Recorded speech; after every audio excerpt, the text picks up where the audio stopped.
Je m'appelle Ludovic Bourgeois, photographe. J'habite à Sancerre depuis à peu près 5 ans. Mon père a travaillé ici et ma mère est native de Pouilly-sur-Loire, donc qui est pas très loin de Sancerre, de l'autre côté de la Loire, l'autre côté.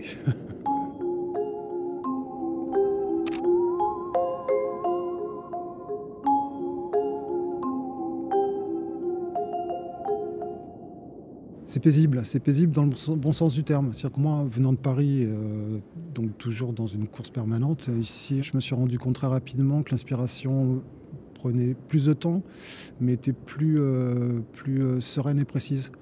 Et ça, c'est dû au calme de Sancerre, à cette façon qu'on a de vivre ici, de façon plus humaine, on va dire, moins hystérique que dans les grandes villes.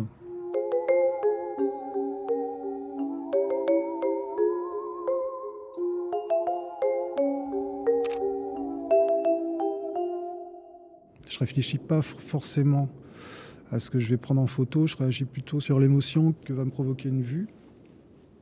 Bon, après, c'est toujours cadré dans une thématique, mais moi, je travaille plutôt de façon instinctuelle. Donc sur l'émotion que j'essaie de retranscrire pour que le spectateur qui regarde mon image ressente lui à son tour une émotion qui lui sera propre.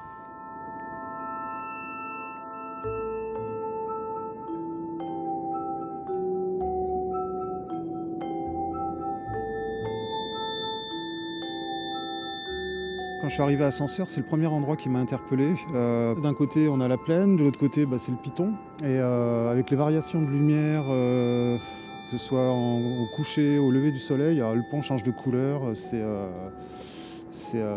esthétiquement très, très intéressant. Oui, c'est un de mes spots, comme on dit. Donc j'y reviens très, très, très souvent. Ouais.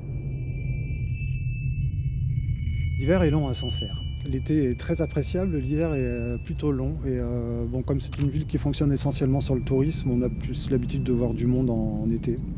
Mais l'hiver, oui, est long et froid.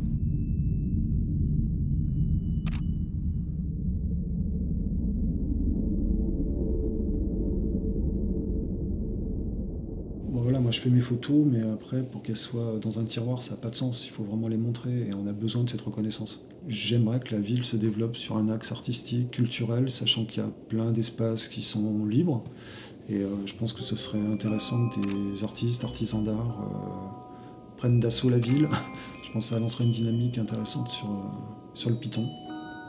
Voilà, à suivre.